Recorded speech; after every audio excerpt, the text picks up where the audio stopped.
भारत में एक कहावत है, दादा खरीदे और पोता बरते। और जब हम कुछ भी सामान खरीदते हैं तो सबसे पहले पूछते हैं कि यह कितना चलेगी, चाहे फिर वो फर्नीचर हो, इलेक्ट्रॉनिक गुड्स हो या फिर शूज़ ही क्यों ना हो। आप सबके घर में आज भी बहुत सारी चीज़ें ऐसी होंगी जो कि बहुत साल पहले खरीदी गई होगी और वह आज भी यूज़ हो रही होगी, इसलिए अब तक ऐसा ही चल रहा था। लेकिन अब यह कहावत कमज़ोर पड़ गई है, क्योंकि आजकल की कंपनियां चाहती हैं कि आप जल्दी जल्दी उनका सामान खरीदते रहें और उनका प्रॉफिट भी बढ़ता रहे। इसलिए आज हम कस्टमर को कष्ट देने वाली बड़ी कंपनियों की बात करेंगे और कैसे यह कंपनियां बदलाव के नाम पर अपना बिजनेस बढ़ा रही है, वो भी कस्टमर को पागल बनाकर। तो दोस्तों, मैं हूं कमल और आप देख रहे हैं नॉलेजेबल हब। अब वीडियो को शुरू करते हैं। आज कंपनियां चाहती हैं कि आप हर महीने अपने कपड़े बदल दें, क्योंकि उनका फैशन चला गया है। आप जल्दी जल्दी नए फ़ोन खरीदिए, जल्दी जल्दी नया फर्नीचर खरीदिए और यह फ़ोन और फर्नीचर कितना चलेगा यह आप भूल जाइए, क्योंकि आजकल कंपनी ऐसा ही सामान बनाती हैं जो ज़्यादा नहीं चलता। और आज मैं आपको इस वीडियो में कुछ ऐसे ही वारदात बताने वाला हूँ जिससे आप समझ जाओगे कि यह बड़ी बड़ी कंपनियां टेक्नोलॉजी के नाम पर कस्टमरों के साथ में कैसी बेईमानी कर रही है। तो दोस्तों, आपने एप्पल कंपनी का नाम तो सुना ही होगा। एप्पल कंपनी दुनिया की सबसे बड़ी टेक्नोलॉजी बेस्ड कंपनी है। एप्पल द्वारा उसके कस्टमरों के साथ बेईमानी की गई है, जिसके लिए साउथ अमेरिका के एक छोटे से देश चिली ने एप्पल जैसी बड़ी कंपनी पर $3.4 मिलियन यानी 25 करोड़ से ज़्यादा का जुर्माना लगा दिया है। चलो अब समझते हैं कि चिली देश ने एप्पल कंपनी पर जुर्माना क्यों लगाया है। चिली देश में हुई एक रिसर्च के अनुसार एप्पल कंपनी ने उसके आईफोन यूज़ करने वाले कस्टमरों के साथ में सॉफ्टवेयर अपडेशन के नाम पर धोखा किया है, और ऐसा करके एप्पल ने इन फ़ोनों की फंक्शनिंग और बैटरी को स्लो कर दिया। यानी एप्पल ने जानबूझकर इन फ़ोनों को बेकार बना दिया ताकि वह लोग जो पुराना फ़ोन यूज़ कर रहे थे उन फ़ोनों से परेशान होकर नया फ़ोन खरीद लें।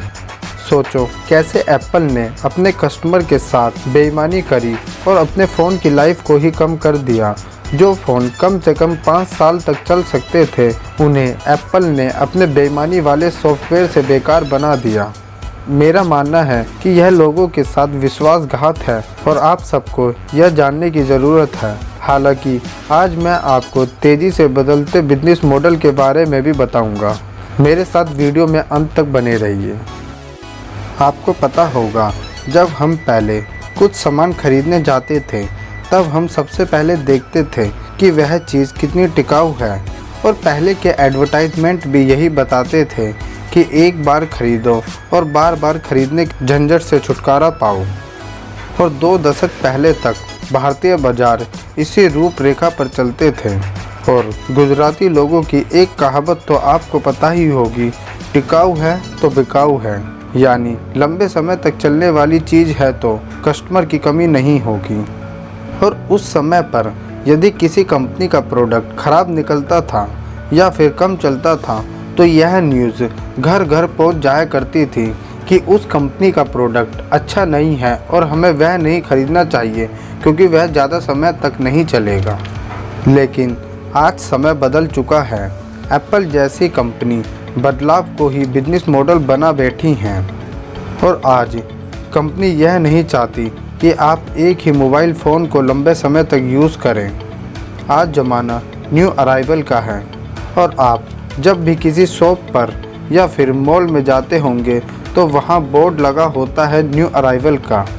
ऐसा करके वह यह बताते हैं कि इस मंथ या इस वीक यह नया प्रोडक्ट मार्केट में लॉन्च हुआ है।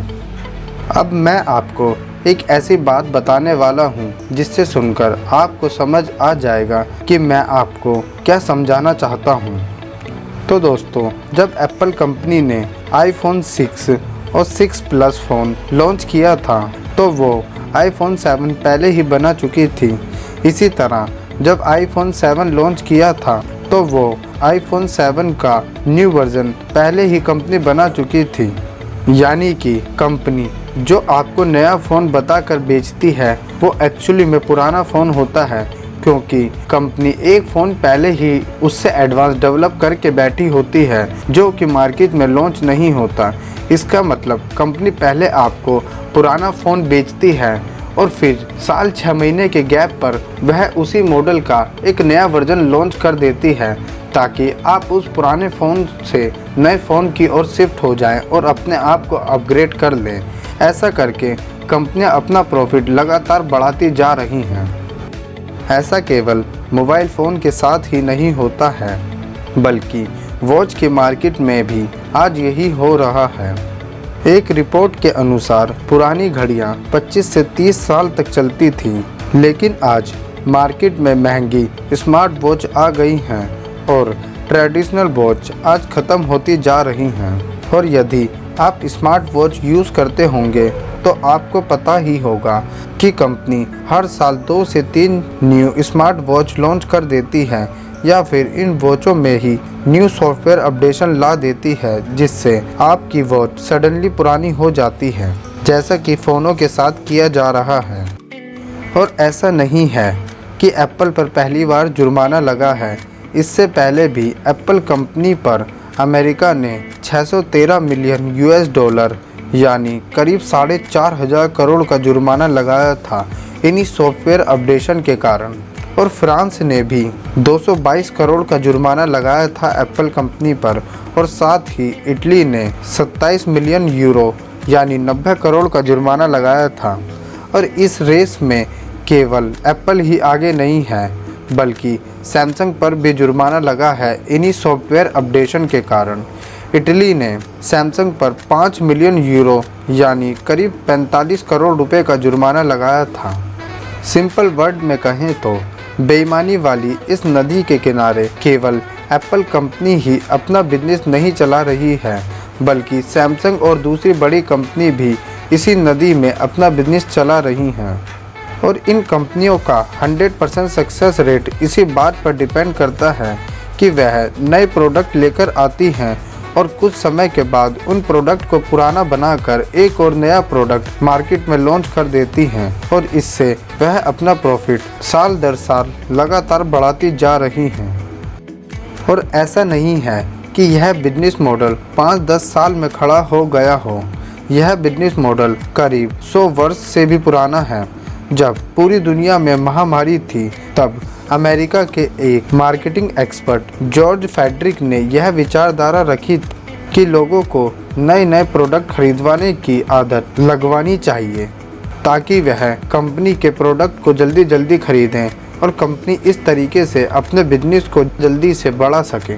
और इस बिजनेस मॉडल का सबसे पहली बार बल्ब बनाने वाली कंपनियों ने इस्तेमाल किया। 19वीं शताब्दी में फिलिप्स जनरल इलेक्ट्रिक कंपनी ने एक एग्रीमेंट किया, और इस एग्रीमेंट के अनुसार लाइट बल्ब की यूज़फुल लाइफ को घटा दिया गया। पहले जहां वह बल्ब 2500 घंटे तक चलते थे, लेकिन इस एग्रीमेंट के बाद वह बल्ब केवल 1000 घंटे तक ही चलते हैं, और 1000 घंटे के बाद वह बल्ब फ्यूज हो जाते हैं। और अब चिली की सरकार के साथ साथ पूरी दुनिया की सरकारें भी इन कंपनियों पर अपनी नज़र गड़ा कर बैठी हैं, और जब भी कोई केस रिपोर्ट होता है तो वह सरकार उसके सहारे इन कंपनियों पर भारी पेनल्टी लगाती हैं। तो दोस्तों, क्या आज की इन कंपनियों द्वारा बदलाव के नाम पर कस्टमरों को ठगना सही है? और क्या यह कंपनियां सॉफ्टवेयर अपडेशन के नाम पर जो कस्टमरों के साथ में विश्वासघात कर रही है वह सही है या गलत? इन सारी बातों पर अपना ओपिनियन ज़रूर दें। आपके लिए कमेंट के दरवाजे हमेशा खुले हैं। और अगर आपको यह वीडियो अच्छी लगी हो तो वीडियो को लाइक और शेयर करें। और अगर आप हमारे इस चैनल पर नए हैं तो चैनल को सब्सक्राइब करें और देखते रहिए नॉलेजेबल हब।